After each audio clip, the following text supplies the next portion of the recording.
Assalamualaikum warahmatullahi wabarakatuh. Di video kali ini saya akan membahas materi tentang etika profesi bidang IT. Pertama, saya akan perkenalkan diri saya.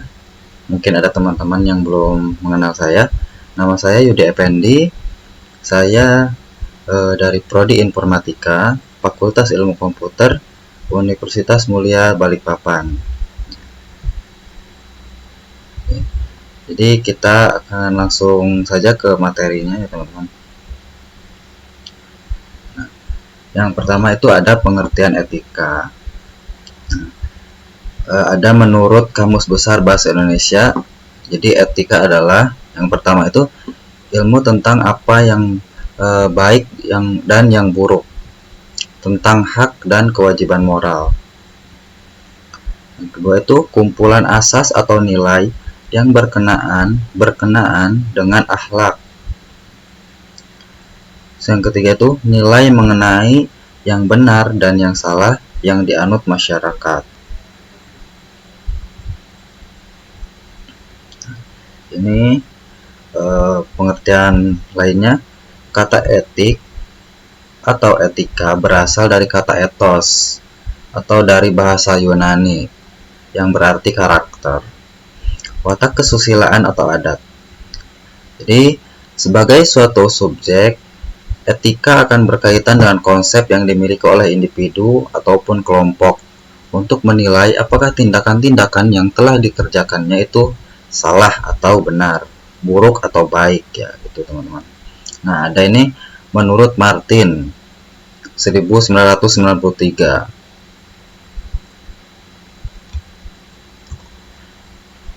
Etika didefinisikan sebagai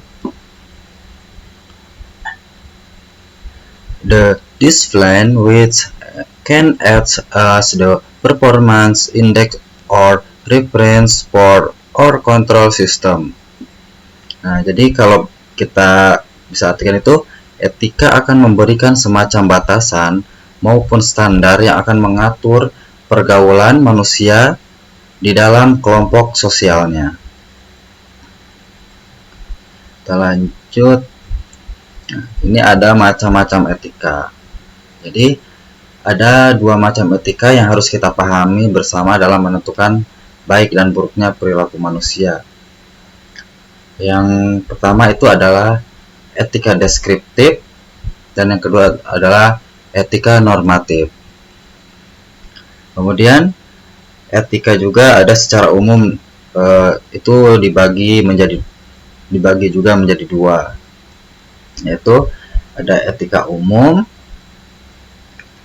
dan etika khusus. Nah, dari sistematika di atas, jadi kita bisa melihat bahwa etika profesi merupakan bidang etika khusus atau terapan yang merupakan produk dari sosial. Kita lanjut lagi. Ini ada faktor yang mempengaruhi pelanggaran etika. Jadi ada faktor-faktor yang mempengaruhi seseorang yang melakukan pelanggaran etika. Itu ada kebutuhan individu, misalnya atau contohnya ini korupsi. Nah, korupsi kan dia alasan ekonomi ya, alasannya itu kan individu. Terus tindakan tidak ada pedoman, jadi area abu-abu sehingga tidak ada panduan. Kemudian perilaku dan kebiasaan individu, di kebiasaan yang terakumulasi tidak dikoreksi. Jadi kebiasaan yang berulang-ulang dan tidak ada koreksi atau perubahan. Jadi, kemudian lingkungan tidak etis, itu dari pengaruh dari komunitas. Jadi tergantung perkumpulan atau komunitas masing-masing. Perilaku orang yang ditiru. Nah, efek primordialisme yang kebablasan. Jadi lebih ke pergaulan ya teman-teman. Jadi perilaku, jadi kita bergaul dengan orang Nah, jadi dia meniru perilaku orang tersebut. Kemudian ini ada sanksi pelanggaran etika. Ketika seseorang melakukan pelanggaran, pastinya ada sanksi yang harus mereka terima, ya. Yang pertama itu ada sanksi sosial. Jadi skala relatif kecil dipahami sebagai kesalahan yang dapat dimaafkan. Kemudian sanksi hukum. Jadi lebih ke sanksi hukum ini udah menjadi skala besar, ya. Jadi bisa merugikan hak pihak lain. Nah, jadi hukum pidana menempati prioritas utama diikuti oleh hukum perdata. Jadi untuk sanksi hukum ini udah skala besar, ya teman-teman. Jadi udah masuk ke ranah hukum. Kemudian ini ada pengertian profesi.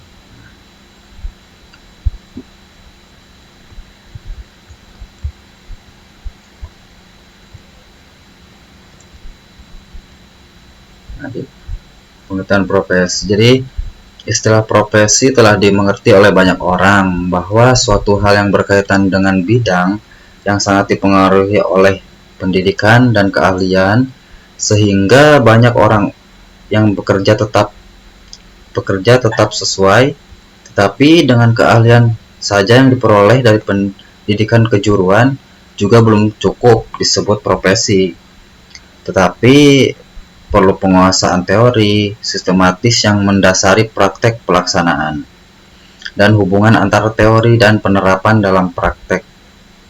Nah, di sini ada untuk pengertian profesinya itu profesi. Jadi profesi adalah pekerjaan yang dilakukan sebagai kegiatan pokok untuk menghasilkan nafkah hidup dan yang mengandalkan suatu keahlian.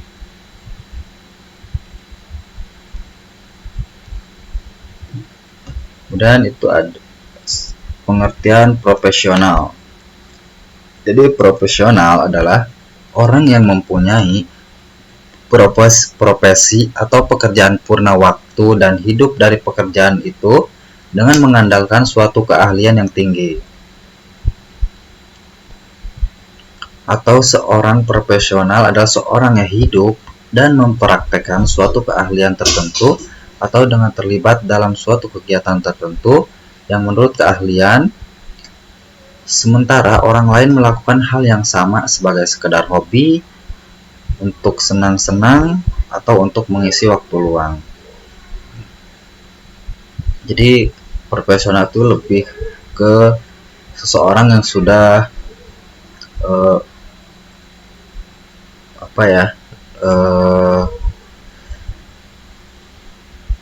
cukup mendalami di bidang tersebut.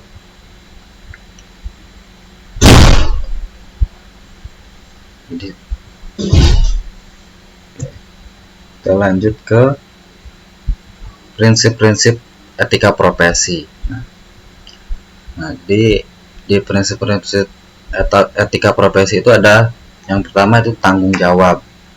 Nah, jadi tanggung jawab misalnya terhadap pelaksanaan pekerjaan itu dan terhadap hasilnya, terhadap dampak dan profesi itu yang untuk kehidupan orang lain atau masyarakat pada umumnya. Dan keadilan. Prinsip ini menuntut kita untuk memberikan kepada siapa saja apa yang menjadi haknya. Otonomi. Jadi prinsip ini menuntut agar setiap kaum profesional memiliki dan diberi kebebasan dalam menjalankan profesinya.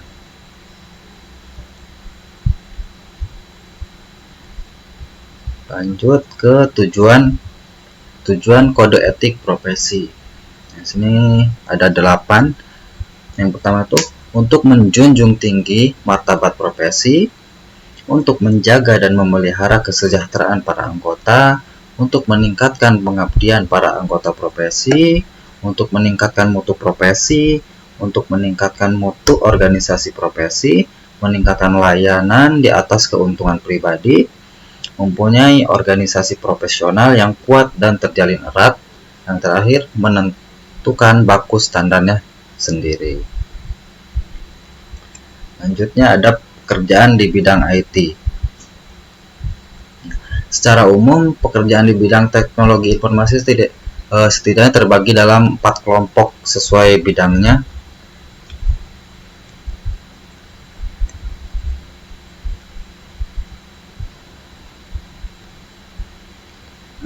Kelompok yang pertama itu adalah mereka yang bergelut di bidang perangkat lunak atau software ya teman-teman. Baik mereka yang merancang sistem operasi, database, maupun sistem aplikasi. Nah, mereka itu bisa menjadi sistem analisis ya. Sistem analisis itu jadi mereka merupakan orang-orang yang bertugas menganalisa sistem yang akan diimplementasikan, mulai dari menganalisa sistem yang ada, kelebihan dan kekurangannya, sampai studi kelayakan dan desain sistem yang akan dikembangkan. Kemudian bisa menjadi programmer juga. Di programmer itu orang yang bertugas mengimplementasikan rancangan sistem analis, yaitu membuat program baik aplikasi maupun sistem operasi sesuai yang dianalisa sebelumnya. Jadi programmer itu kayak sebelum membuat program itu dianalisis dulu oleh sistem analis. Nah, bisa juga menjadi web designer. Nah, jadi web designer itu yang melakukan kegiatan perancangan termasuk studi kelayakan, analisis dan desain terhadap suatu proyek pembuatan aplikasi berbasis web. Kemudian bisa juga menjadi web programmer. Jadi web programmer itu orang yang bertugas mengimplementasikan rancangan web designer, yaitu membuat program berbasis web sesuai desain yang telah dirancang sebelumnya. Dan juga lain-lain ya teman-teman. Masih banyak lagi. Kemudian kelompok 2 adalah mereka yang bergelut di bidang perangkat keras atau hardware ya teman-teman. Nah, pada lingkungan kelompok ini terdapat pekerjaan-pekerjaan seperti technical engineer atau sering juga disebut teknisi ya, yaitu orang-orang yang berkecimpung dalam bidang teknik, baik mengenai pemeliharaan maupun perbaikan perangkat sistem komputer. Bisa juga menjadi network engineer ya. Jadi orang yang berkecimpung dalam bidang teknis jaringan komputer dari maintenance sampai pada troubleshootingnya, dan juga lain-lain atau masih banyak juga. Dan kelompok 3. Nah, kelompok ketiga ini mereka yang berkecimpung dalam operasional sistem informasi. Pada lingkungan kelompok ini terdapat pekerjaan-pekerjaan seperti EDP operator, itu orang yang bertugas mengoperasikan program-program yang berhubungan dengan elektronik data processing dalam lingkungan sebuah perusahaan atau organisasi lainnya. Jadi itu lebih ke EDP operator ya. Kemudian bisa juga menjadi sistem administrator. Jadi sistem administrator itu merupakan orang yang bertugas melakukan administrasi terhadap sistem, melakukan pemeliharaan sistem, melakukan kewenangan mengatur hak akses terhadap sistem, serta hal-hal lain yang berhubungan dengan pengaturan operasional sebuah sistem ya. Kemudian bisa juga menjadi misdirektur. Jadi orang ini orang yang memiliki wewenang paling tinggi terhadap sebuah sistem informasi, melakukan manajemen terhadap sistem tersebut secara keseluruhan, baik perangkat keras, perangkat lunak maupun sumber daya manusianya. Nah, yang kelompok 4 itu lebih ke di bidang pengembangan bisnis IT atau ilmu teknologi. Mungkin di video di materi saya sampai di sini dulu. Mudah-mudahan bisa dipahami oleh teman-teman yang menonton video ini.